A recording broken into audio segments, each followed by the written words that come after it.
Hello students, today discussed about cell structure and function. Students, cell means कोशिका, structure and function मतलब उसकी संरचना और उसके कार्य क्या हो सकते हैं। तो देखते हैं। You have already learn that things around us are either living और नॉन लिविंग। स्टूडेंट्स, आपने पहले पढ़ चुके हैं इस बारे में या स्टडी कर चुके हैं कि हमारे आसपास की वस्तुएं, हमारे अराउंड की जो भी वस्तुएं हैं वो या तो सजीव है या फिर वो निर्जीव हैं। Further you may recall the all living organism carry out certain basic functions. Can you list these functions? Means क्या हुआ कि वस्तुएं अपने आसपास या तो सजीव हैं या निर्जीव हैं। इसके साथ ही ये भी हमें लर्न होना चाहिए कि सभी जीव कुछ ना कुछ मूलभूत कार्य या फंक्शन जरूर संपादित करते हैं। क्या आप इन कार्यों की लिस्ट बना सकते हो? Can you list these function? क्या आप इन कार्यों की लिस्ट बना सकते हो? Different sets of organs perform the various functions you have listed. देखिए स्टूडेंट्स, विभिन्न अंगों के समूह विभिन्न कार्य करते हैं जो आपके द्वारा सूचीबद्ध किए गए। In this chapter you shall learn about the basic structure unit of organ. इस चैप्टर में अपन ऑर्गन के बेसिक स्ट्रक्चर के बारे में स्टडी करेंगे। In this chapter you shall learn about the basic structure, सामान्य संरचना यूनिट ऑफ द ऑर्गन, किसी भी अंग की।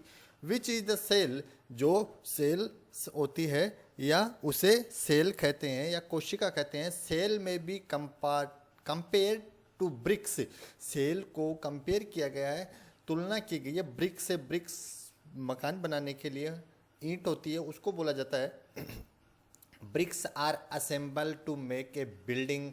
Similarly cells are assemble to make the body every organism. देखो, मकान को असेंबल्स करने के लिए ब्रिक्स की रिक्वायरमेंट होती है, ब्रिक्स जरूरी होता है। उसी प्रकार अपने ह्यूमन बॉडी या किसी भी जीव को या किसी भी लिविंग थिंग है उसको बनाने के लिए या उसके ऑर्गन सिस्टम को तैयार करने के लिए या तैयार होने के लिए सेल्स बहुत ज़रूरी है। इसी प्रकार cells are assemble to make the body of every organism. प्रत्येक ऑर्गेनिज्म की बॉडी को बनाने के लिए सेल जरूरी है। नेक्स्ट है discovery of the cell. Discovery of the cell, cell की कोशिका की खोज या सेल की खोज किसने की थी, किस प्रकार हुई थी, कहाँ इसको सबसे पहले देखा गया था। देखिए, Robert Hooke in 1665 observe slice of cork under a simple magnifying devices. देखो, रॉबर्ट हुक है, याद रखना, रॉबर्ट हुक है।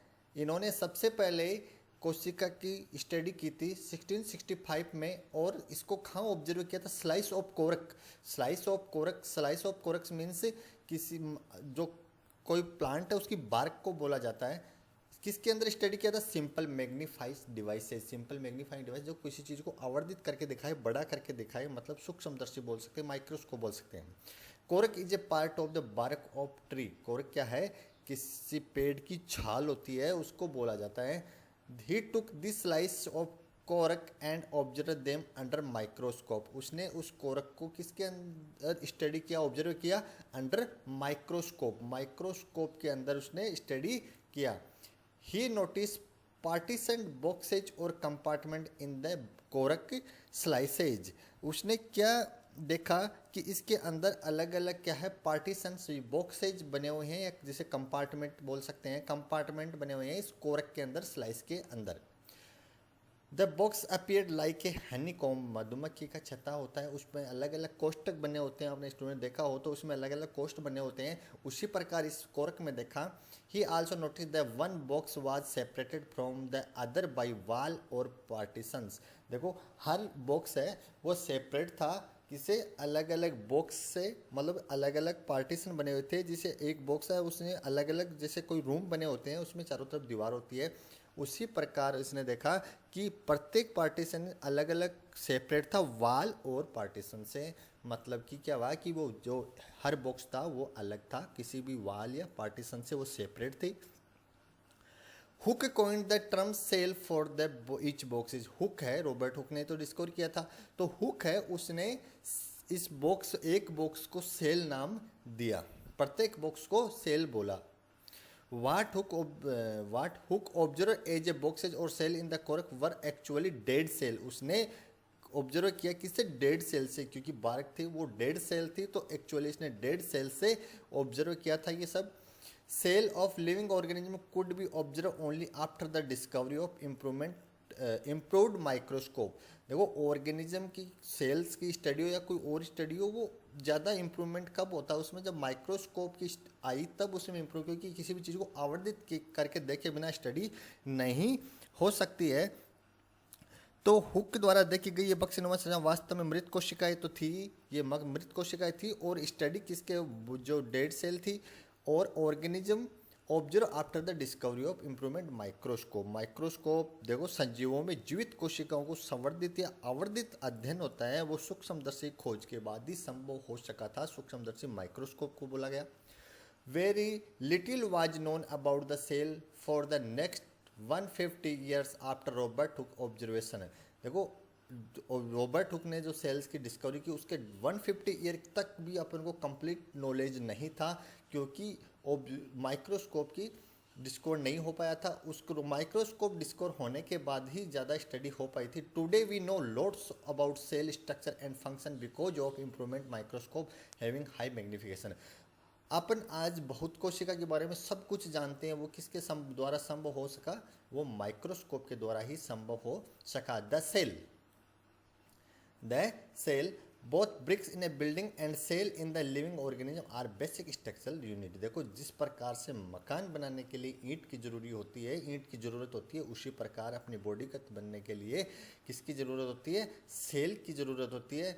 तो cell in the living organism are basic structural unit. मकान में ईंट और अपने शरीर में सेल बेसिक स्ट्रक्चरल यूनिट हैं दोनों ही। The building do built a similar bricks have different design shape and size. देखो ब्रिक्स से अपन किसी भी मकान को डिफरेंट डिजाइन शेप और साइज दे सकते हैं। सिमिलरली उसी प्रकार in the living world organism differ from one another but all are made up of cell. अपने लिविंग वर्ल्ड के अंदर हर जीव एक दूसरे से अलग होता है, लेकिन सारे के सारे बने किससे होते हैं?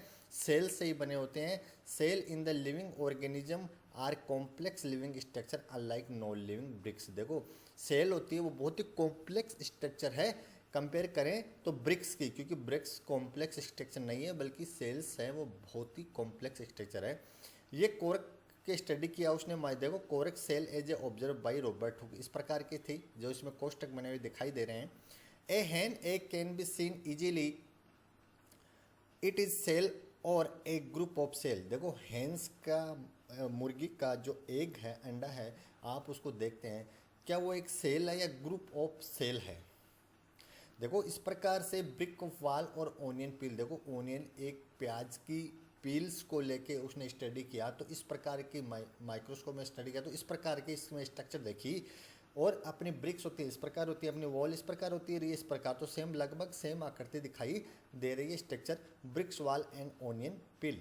The egg of A hen represent a single cell and a big enough to a seen by the unaided eye। देखिए स्टूडेंट्स ये क्या बोल रहा है कि मुर्गी का अंडा एक एकल कोशिका है, क्या है? सिंगल सेल है, तथा आकार में बड़ा होने के कारण इसे आंखों से देखा जा सकता है या अनएडेड आई या नग्न आंखों से इसको देखा जा सकता है, क्योंकि एक सेल है ये। अपन जैसे बोलते हैं कि सेल को माइक्रोस्कोप के बिना नहीं देखा जा सकता है, बल्कि एग को अपन देख सकते हैं क्योंकि एक साइज में बड़ा है, इसलिए अपन देख सकते हैं। एक सेल है, एग है, वो एक सिंगल सेल है and it big enough to seen by the unaided eye. इसको नग्न आंखों से बिना माइक्रोस्कोप के भी देखा जा सकता है। Organism show variety in cell number, shape and size. Students इसको यहाँ से अपन नेक्स्ट वीडियो में डिस्कस करेंगे। इसके लिए आज के लिए इतना ही। Thank you.